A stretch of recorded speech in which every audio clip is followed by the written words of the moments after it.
ସମସ୍ତେ ଚାହାନ୍ତି ଆମ ଭାଗ୍ୟ ଚକଚକ୍ କରୁ, ଆମ ଭାଗ୍ୟ ଚମକୁ କିଏ ନ ଚାହେଁ। ଯଦି ଆପଣ ବି ନିଜ ଭାଗ୍ୟକୁ ଚକାଚକ୍ ରଖିବାକୁ ଚାହୁଁଛନ୍ତି ତାହେଲେ ପ୍ରଥମେ ଗୋଟେ କାମ କରନ୍ତୁ, କ୍ରୋଧରୁ ବଞ୍ଚନ୍ତୁ। ଏ କ୍ରୋଧ ଏତେ କ୍ଷତିକାରକ ଯେ ଆପଣ ବିଶ୍ୱାସ କରିବେ ନାହିଁ, ଅନେକ ଲୋକଙ୍କର ଜୀବନ ବର୍ବାଦ କରିସାରିଛି। ଜଣେ କାହା ଉପରେ କ୍ରୋଧ ଆପଣ କଲେ, କାମ ଦାମ ବନ୍ଦ, କାମରେ ଆପଣଙ୍କର ଫୋକସ୍ ରହିଲା ନାହିଁ, ଆପଣ ସବୁବେଳେ ଚିନ୍ତନ କରି ଚାଲିଲେ ଯେଉଁ ଲୋକ ଉପରେ ଆପଣ ରାଗିଛନ୍ତି ସେ ଲୋକର କ୍ଷତି କେମିତି କରାଯାଇପାରେ, ସେ ଲୋକକୁ ମାତ କେମିତି ଦିଆଯାଇପାରେ, ସେଇ ଚିନ୍ତନରେ ଆପଣ ଏତେ ବ୍ୟସ୍ତ ରହିଲେ ଯେ କାମ ନାହିଁ, ଧନ୍ଦା ନାହିଁ, ଆପଣ ଆସ୍ତେ ଆସ୍ତେ ଆସ୍ତେ ଆସ୍ତେ ଆସ୍ତେ ଆସ୍ତେ ନିରବି ଗଲେ। ଏକ ସମୟ ଆସିଲା ଆପଣ ଆଉ କୌଣସି କାମ କଲେ ନାହିଁ, ଆପଣଙ୍କର ଜୀବନ ବର୍ବାଦ ହେଲା। ଆଜି ଗୋଟେ ସୁନ୍ଦର କଥା ମୁଁ ଆପଣମାନଙ୍କୁ କହୁଛି। ଆଜି ଆମେ ଯେଉଁ କର୍ମ କରିବା ସେ କର୍ମ ଆମ ସାମ୍ନାରେ ଆସନ୍ତାକାଲି ଭାଗ୍ୟ ହୋଇ ଠିଆ ହେବ, ଏ କଥାକୁ କେହି କାଟିପାରିବେ ନାହିଁ। ତେଣୁ ଚାଲନ୍ତୁ ଆଜି ଆମେ ଆଲୋଚନା କରିବା 5ଟି ଜିନିଷ ଯାହା ଭାଗ୍ୟ ନିର୍ମାଣରେ ସହାୟତା ପ୍ରଦାନ କରିଥାଏ ବା ଭାଗ୍ୟକୁ ଗଠନ କରେ। ଏକଥା ମୁଁ କହୁନାହିଁ, ସନ୍ଥ ନିଃସୃତ ବାଣୀ, ତେଣୁ ଧ୍ୟାନପୂର୍ବକ ଶୁଣନ୍ତୁ। ପ୍ରଥମଟି ହେଲା, ଭାଗ୍ୟ ନିର୍ମାଣର ପ୍ରଥମ କଥାଟି ହେଲା ଆପଣଙ୍କର ସ୍ୱଭାବ। ଆପଣଙ୍କର ସ୍ୱଭାବ ଯଦି ଭଲ, ଆପଣଙ୍କର ସ୍ୱଭାବରେ ଯଦି ସହନଶୀଳତା ଗୁଣଟା ରହିଯାଇଛି, ନମ୍ରତା ଅଛି, ତାହେଲେ ଆପଣଙ୍କର ଭାଗ୍ୟ ଚମକିବା କଥା ଚମକିବ।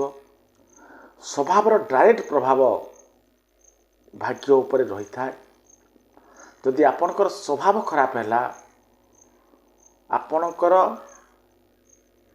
ଯେଉଁ ଭାଗ୍ୟ ଚମକିବାକୁ ଯାଉଥିବ, ଏଇ ସ୍ୱଭାବ ଖରାପ କାରଣରୁ ଆପଣ ନିଜ ଭାଗ୍ୟକୁ ଆପଣ ନିଜେ ଜାଳିଦେବେ, କେହି ସହାୟତା ପ୍ରଦାନ କରିପାରିବେ ନାହିଁ। ଯଦି ଆପଣଙ୍କର ସ୍ୱଭାବ କ୍ରୋଧୀ, ଯଦି ଆପଣଙ୍କର ସ୍ୱଭାବ ଅଳସୁଆ, ଯଦି ଆପଣଙ୍କର ସ୍ୱଭାବ କୌଣସି କାମକୁ ଟାଳିବା ବା ପ୍ରୋକ୍ରାଷ୍ଟିନେସନ୍ ହୋଇଥାଏ, ତାହେଲେ ଆପଣଙ୍କର ଭାଗ୍ୟ ନିଶ୍ଚିତ ବିଗିଡ଼ିବ, ଏଥିରେ ସନ୍ଦେହ ନାହିଁ। ସ୍ୱଭାବକୁ ପ୍ରଥମେ ସୁନ୍ଦର ବନାନ୍ତୁ, ଆକର୍ଷଣୀୟ ବନାନ୍ତୁ। ନିଜର ସ୍ୱଭାବକୁ ପ୍ରସନ୍ନ ଚିତ ରୁହନ୍ତୁ, ଭାଗ୍ୟ ବଦଳିବ। ଭଗବାନ ରାମକୁ ଦେଖନ୍ତୁ, ରାମଙ୍କ ସ୍ୱଭାବ ସବୁବେଳେ ହସଖୁସି ସ୍ୱଭାବ, ଖୁସି ରହିବା ସ୍ୱଭାବ। ଶ୍ରୀକୃଷ୍ଣଙ୍କର ସ୍ୱଭାବ କିପରି ଥିଲା? ହସମୁଖ ସ୍ୱଭାବ, ସବୁବେଳେ ହସ ହସ ମୁହଁ। ଆଜିକାଲି ଲୋକଙ୍କ ଆପଣ ଯଦି ଧ୍ୟାନ ଠିକ୍ ରୂପେ ଅନୁଧ୍ୟାନ କରିବେ, ଦେଖିବେ ସମସ୍ତେ ଟେନସନ୍ ପୂର୍ଣ୍ଣ ଅଛନ୍ତି। ଯେମିତି ସାରା ପୃଥିବୀଟାକୁ ମୁଣ୍ଡେଇ ବୁଲିଲା ଭଳିଆ ସମସ୍ତଙ୍କ ମୁହଁରେ ଆଜି ଟେନସନ୍। ପ୍ରକୃତ ହସ, ଆନ୍ତରିକତାର ହସ ଆଜି କାହାରି ପାଖରେ ନାହିଁ। ମଣିଷ ଯେତେବେଳେ ଏକା ବସୁଛି, ଆପଣ ଅନୁଧ୍ୟାନ କରି ଦେଖିବେ, ଲାଗୁଛି ସତେ ଯେମିତି କେଉଁ ଭୂତ କି ପ୍ରେତ ବସିଛି, ଭୟ ଲାଗୁଛି। ସବୁବେଳେ ଟେନସନ୍। ଆଜିକାଲି ଲୋକଙ୍କ ମୁହଁରେ ଆପଣ ମୁହଁକୁ ଟିକେ ଅନୁଧ୍ୟାନ କଲେ ଦେଖିବେ ଯେ ପ୍ରାୟତଃ 20 ବର୍ଷ ବୟସ ପର୍ଯ୍ୟନ୍ତ ଠିକ୍ଠାକ୍ ଅଛି। ଯେମିତି 20 ବର୍ଷ ବୟସ ଅତିକ୍ରାନ୍ତ ହେଇଯାଉଛି ନା, ତାପରେ ମୁହଁର ଯେଉଁ ଜ୍ୟୋତି, ମୁହଁରେ ଯେଉଁ ଆଭା ଥାଏ, ତାହା ଆସ୍ତେ ଆସ୍ତେ ବିଗିଡ଼ି ଚାଲିଛି। କ'ଣ ପାଇଁ? ଯେତେ ଆପଣ ନିଜ ମନକୁ ଦୁଃଖିତ କରିବେ, ଟେନସନ୍ ଦେବେ, ରାଗ କରିବେ, ପରକୁ ହିଂସା କରିବେ, ଯେତେ ଖରାପ ଚିନ୍ତନ ଆପଣ ମନ ଭିତରେ ଆଣିବେ, ସେତେ ମୁହଁ ବିଗିଡ଼ି ଚାଲିବ। ମୁହଁର ଯେଉଁ ଜ୍ୟୋତି ରହିବ ନାହିଁ। ତେଣୁ ଟେନସନ୍ ଛାଡ଼ନ୍ତୁ, ଜମା ଟେନସନ୍ ମାଇଣ୍ଡେଡ଼ ହୁଅନ୍ତୁ ନାହିଁ। ବହୁତ ଖାଇଲେ ମଧ୍ୟ ଚେହେରା ବିଗିଡ଼େ। କିଏ ଭାବନ୍ତି ଯେ ବହୁତ ଖାଇଲେ ଆମ ଚେହେରା ସୁନ୍ଦର ହେବ, ଆଦୌ ସେ କଥା ଠିକ୍ ନୁହଁ।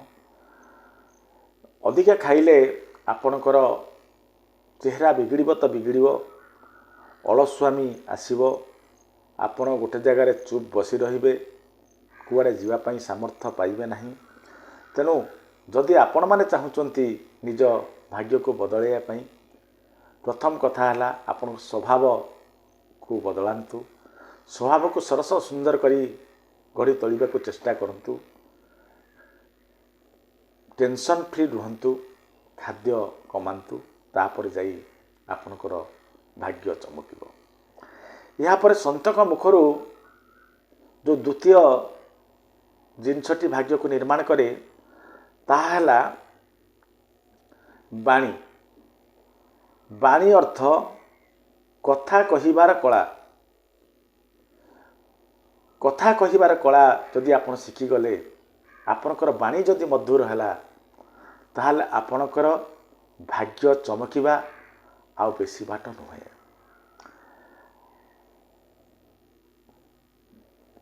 ଗୋଟେ ପିଲା 2.5 ବର୍ଷ ବୟସରେ, 2.5ରୁ 3 ବର୍ଷ ବୟସରେ କଥା କହିବା ଶିଖିଯାଏ।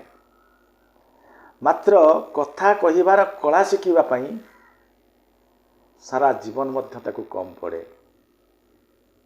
ଅର୍ଥାତ୍ କେଉଁଠି କେତେବେଳେ କିପରି କ'ଣ କହିବାକୁ ହୁଏ ଶିଖିବାକୁ ଆମକୁ ସାରା ଜୀବନ ଲାଗିଯାଏ, ହେଲେ ଶିଖି ହୁଏ ନାହିଁ।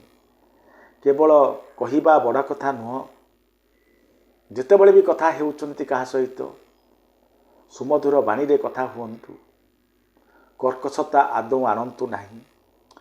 ଯେତେବେଳେ କଥା ହେଉଛନ୍ତି ସବୁବେଳେ ଚିନ୍ତା କରନ୍ତୁ, ମୋ ସାମ୍ନାରେ କିଏ, ମୁଁ କାହା ସହିତ କଥା ହେବାକୁ ଯାଉଛି, ସେ ମୋ ଠାରୁ ବୟସରେ ବଡ଼ କି ସାନ,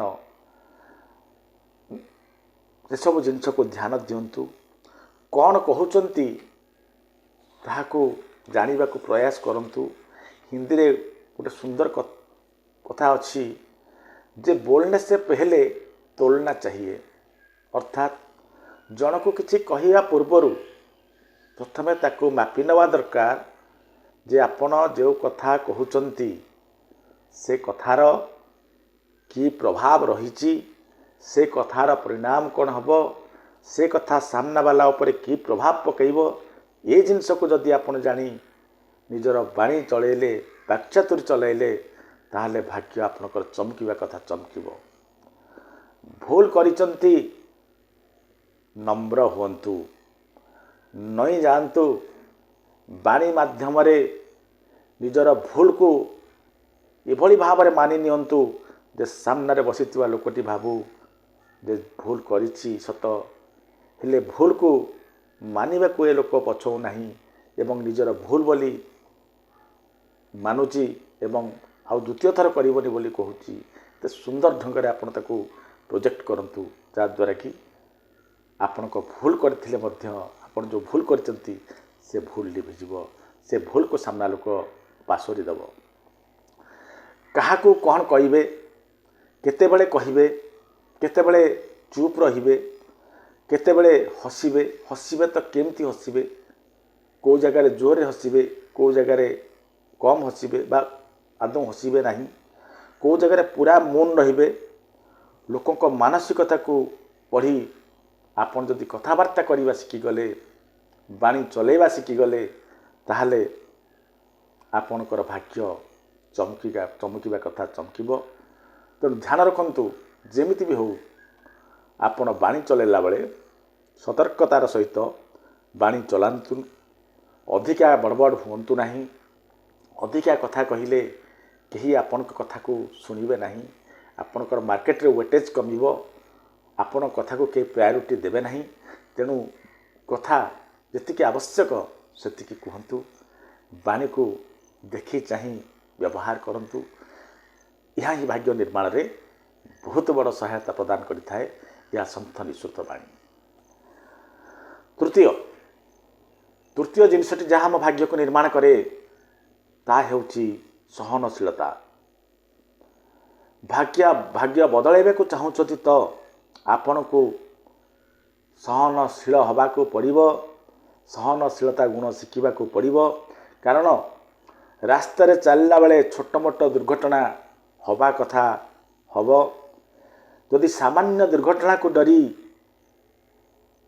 ସହି ନପାରି ଆପଣ ଆପଣଙ୍କ ଯାତ୍ରାକୁ ୱାଇଣ୍ଡ ଅପ୍ କରିବାକୁ ବା ବନ୍ଦ କରିବାକୁ ଚାହାନ୍ତି, ତେବେ ଆପଣ ଘରୁ ବି ବାହାରି ପାରିବେନି, ଯାତ୍ରା କରିବା ତ ଦୂରର କଥା। ତେଣୁ ଜୀବନରେ ହାରିବାକୁ ପଡ଼ିବ, ଝୁଣ୍ଟିବାକୁ ପଡ଼ିବ, ଅସଫଳ ହେବାକୁ ପଡ଼ିବ। ଅସଫଳତାର ଯେଉଁ ଦର୍ଦ, ଯେଉଁ ଦୁଃଖ, ତାକୁ ଯଦି ଆପଣ ସହନଶୀଳ ହୋଇ ସହି ନେଲେ ଏବଂ ଅସଫଳତା ପରେ ଯଦି ଆପଣ ସହନଶୀଳ ହୋଇ ହସିବା ଆରମ୍ଭ କଲେ ଏବଂ ହାରି ନ ଯାଇ ଆଗକୁ ବଢ଼ିବାର ଜୋଶ ସାମର୍ଥ୍ୟ ନିଜ ଭିତରେ ଆଣିଲେ, ତେବେ ଆପଣଙ୍କ ଭାଗ୍ୟ ପରିବର୍ତ୍ତନକୁ କେହି ଅଟକାଇ ପାରିବେ ନାହିଁ।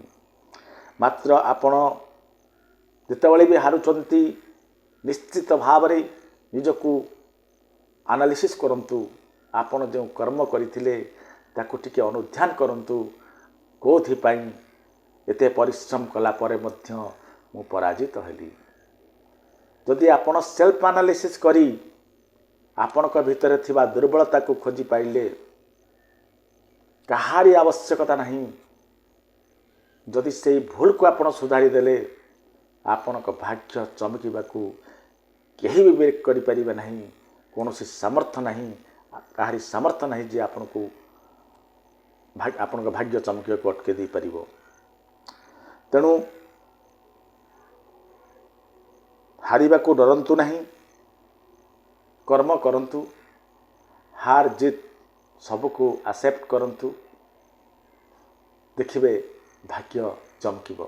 ସହନଶୀଳ ହୁଅନ୍ତୁ। ସବୁ ଜିନିଷ ସହିବାର ଶକ୍ତି ଆପଣଙ୍କ ପାଖରେ ରହିବା ଦରକାର, ତାହେଲେ ଯାଇ ଭାଗ୍ୟ ଚମକିବ। ଯଦି ଭାଙ୍ଗିଯିବେ, ଯଦି ଆପଣ ନିଜକୁ ବର୍ବାଦ କରିଦେବେ ସାମାନ୍ୟ କଥାରେ, ତାହେଲେ ଭାଗ୍ୟ ତ ବଦଳିବା ତ ଦୂରର କଥା, ଭାଗ୍ୟର ବିପର୍ଯ୍ୟୟ ଆରମ୍ଭ ହୋଇଯିବ। ତେଣୁ ହେ ଦର୍ଶକ ବନ୍ଧୁ, ନିଶ୍ଚିତ ଭାବରେ ସହନଶୀଳତା ଆପଣଙ୍କ ପାଖରେ ରହିବା ଦରକାର। ଚତୁର୍ଥ ଜିନିଷ ଯାହା ଭାଗ୍ୟ ନିର୍ମାଣରେ ସହାୟତା ପ୍ରଦାନ କରେ, ତାହା ହେଉଛି କର୍ମ। କର୍ମ ଅର୍ଥାତ୍ ସକାଳୁ ସଞ୍ଜ ପର୍ଯ୍ୟନ୍ତ ଆପଣ ଯେଉଁ କାର୍ଯ୍ୟ କରନ୍ତି, ସେଇ କାର୍ଯ୍ୟର ସିଧା ପ୍ରଭାବ ଆପଣଙ୍କର, ମୋର, ସମସ୍ତଙ୍କର ଭାଗ୍ୟ ଉପରେ ପଡ଼େ। ତେଣୁ ନିଜର କର୍ମ ଉପରେ ଧ୍ୟାନ ଦିଅନ୍ତୁ। ସତକର୍ମ କଲେ, କର୍ମକୁ ଠିକ୍ ଭାବରେ କଲେ, ଆପଣ କର୍ମ ଉପରେ ଗୁରୁତ୍ୱ ଦେଲେ ଆପଣଙ୍କର ଭାଗ୍ୟୋଦୟ ହେବ। କୌଣସି ସର୍ଟକଟ୍ ବାଟ ନାହିଁ। ଯେଉଁ କର୍ମ କରୁଛନ୍ତି ସେ କର୍ମକୁ ହୃଦୟର ସହିତ କରନ୍ତୁ, ନିଷ୍ଠାପର ଭାବରେ କରନ୍ତୁ, ସତକର୍ମ କରିବାକୁ ଚେଷ୍ଟା କରନ୍ତୁ। ଅସତ୍ ଉପାୟରେ ଧନ ଅର୍ଜନ କରିବାକୁ ଚେଷ୍ଟା କରନ୍ତୁ ନାହିଁ। ସତ୍ ଉପାୟରେ ସତକର୍ମ କ'ଣ? ପରୋପକାର କର୍ମ, ସହଯୋଗର କର୍ମ। ଜୀବନ ଆପଣ ପାଇଁ, ଜୀବନ ଆପଣଙ୍କୁ ଯେଉଁ କର୍ମ ଦେଇଛି, ଯେଉଁ ସ୍ତରରେ ଆପଣ ଅଛନ୍ତି, ସେଇ ଜାଗାରେ ହିଁ ପରିଶ୍ରମ କରନ୍ତୁ। ଭାବନ୍ତୁନି କେଉଁ କାମ ଛୋଟ, କେଉଁ କାମ ବଡ଼, ଏସବୁ ବିଷୟରେ ଚିନ୍ତା ନ କରି ସେଠି ଆପଣ ଉପଯୁକ୍ତ ପରିଶ୍ରମ କରନ୍ତୁ। କର୍ମକୁ ଭଗବାନ ବୋଲି ଭାବନ୍ତୁ। ଆରାମକୁ ଜଳାଞ୍ଜଳି ଦିଅନ୍ତୁ। କମ୍ଫର୍ଟ ଜୋନ୍ର ବାହାରକୁ ଆସନ୍ତୁ। ଯେପର୍ଯ୍ୟନ୍ତ ଆପଣ କମ୍ଫର୍ଟ ଜୋନ୍କୁ ଛାଡ଼ିବେ ନାହିଁ, ଆରାମକୁ ଛାଡ଼ିବେ ନାହିଁ, ସେ ପର୍ଯ୍ୟନ୍ତ ଭାଗ୍ୟୋଦୟ ହେବ ନାହିଁ। କାରଣ ଆରାମ ହାରାମ ହେ। ଆରାମରେ ରହିଲେ ଆପଣ କେବେ ଭାଗ୍ୟ ଚମକାଇ ପାରିବେ ନାହିଁ। ଭାଗ୍ୟକୁ ଚମକାଇବାକୁ ଯଦି ଚାହୁଁଛନ୍ତି, ତାହେଲେ ଆରାମକୁ ଛାଡ଼ିବାକୁ ପଡ଼ିବ। କର୍ମ କଲାବେଳେ ମାନ, ସମ୍ମାନ, ଅଭିମାନ ଏସବୁ ଜିନିଷକୁ ଭୁଲନ୍ତୁ। ଆପଣ କିଏ କ'ଣ ଟୋଟାଲ ଭୁଲି ଯାଆନ୍ତୁ। ଯେତେବେଳେ କାମ କରୁଛନ୍ତି, ସେତେବେଳେ ଆପଣ ଯେଉଁଠି ଅଛନ୍ତି, ଯେଉଁ ଚରିତ୍ର ଆପଣଙ୍କୁ ଦିଆଯାଇଛି, जो कार्य आपको नियोजित करा जायछि से काम उपरे फोकस करंतु। आपण किए कहा पुओ सम्मान केते से सब जिनस को भूली जो कर्म करुचंती से कर्म उपरे फोकस करंतु। जे पर्यंत आपण अहं भाव छाड़ी नथिबे कर्म करले मध्य आपण सफल हेबे नाही। कारण आपण निज काम को ठीक रे करि परिबे नाही एथि जे आपणक मन भितर अहं भाव अछि मु अमक बाबूक पुओ मु ए काम करिवि। तेणु मन आपणकर काम रे लागिबो नाही। तेणु भाग्य चमकिबो केमती। तेणु एक कथा को ध्यान देबे। जी आपन को आकट करुछंती आपन देखिबे जी आपन को ठीक रास्ता को आनिबा को चाहउछंती जी आपन भूल कला पर आपन पार्टी करुछंती आकट करुछंती आपन भाबंती ये होछन मोर सबुठार बड़ शत्रु। दर्शक बंधु जी आपन को आकट करुछंती तांको भूलंतु नहीं सम्मान दियंतु केबे भी तांको भूल बुझंतु नहीं। कारण से व्यक्ति यही आपण को आकट करुचंती गाड़ी गुलज करुचंती भल मंद कथा कहउचंती। कारण से आपण को सुंदर करी गढ़ी तोलिबा को चाहउचंती। से आपण को ठारू निज ठारू मध्य अधिका भल पाउचंती एवं सेति पई से जानिचंती जदि आपण को से आपण तागिद करिवे से तले आपण ताको खराब भाबिबे संपर्क रे हुए तो आंच आसी पारे ता सत्वे मध्य सब जिनस को भूली से आपन को तागिद करुचंती। कारण से आपन को भल पाती आपन को सुंदर रूपे गढ़ी तोलिबा को चाहती। तेणु जी आपन को तागिद करुचंती ताकू भूल बुझंतु नहीं ताकू सम्मान दियंतु ताको कथा को सुनंतु एवं ताको कथा को सुनी रास्ता चलिबा शिखंतु जदि ताको कथा ठीक होई थाए।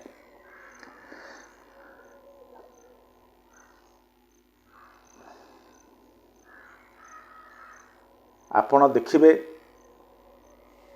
जो पथर देहरे हातुड़ीर पहाड़ बाजिची से पथर मूर्ति रे परिवर्तित होई कोनोसी ना कोनोसी मंदिर रे पूजा पाउची। एई लोकमानकर आकट वयस्क लोकमानकर आकट वयस्क लोकमानकर तागिद आउ किछि नुह से होची आपण मानक पई हातुड़ी। से हातुड़ी को सहिबा शिखंतु कष्ट हेले मध्य।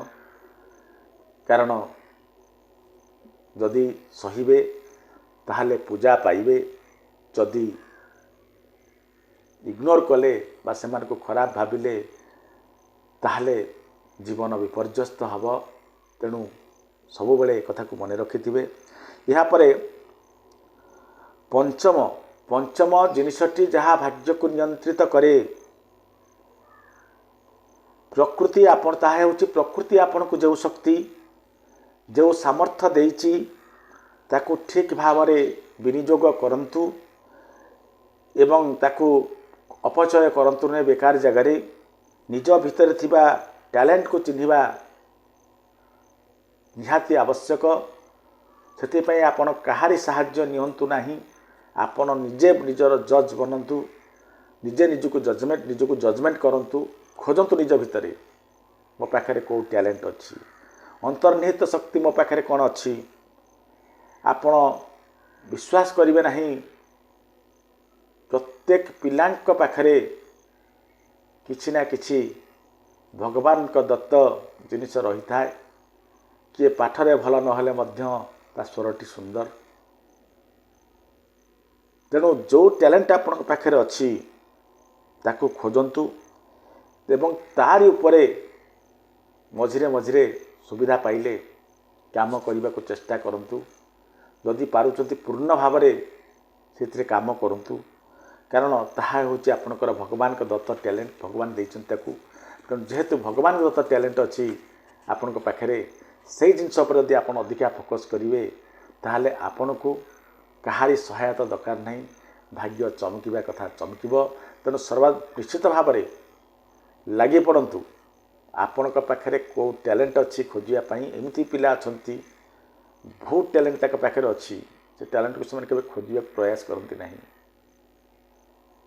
बाहर लोक कई जन कहीदिए जारे तो पाखे टैलेंट अच्छी तापर से जानती कि मो पाखे टैलेंट अच्छी किंतु निजर टैलेंट क्या जना था अजना था आपन किंतु भल रकम जना अच्छी तेणु जितेबाला भी समय पाँच ईश्वर दत्त टैलेंट जहाँ आपन पाखे अच्छी तापर काम करूँ निश्चित भाव में भाग्य चमक। दर्शक बंधु आज जो 5टी जिनिस जहाँ भाग्य को निर्माण करे भाग्य को चमकाए से विषय आम आलोचना कले यहाँ काम लगातु एवं जीवन को सरस सुंदर करी गढ़ी तोड़तु यही अनुरोध करी आज वीडियो को ये रखा। आगामी वीडियो रे पुणी तो देखा से पर्यंत रहुची। नमस्कार।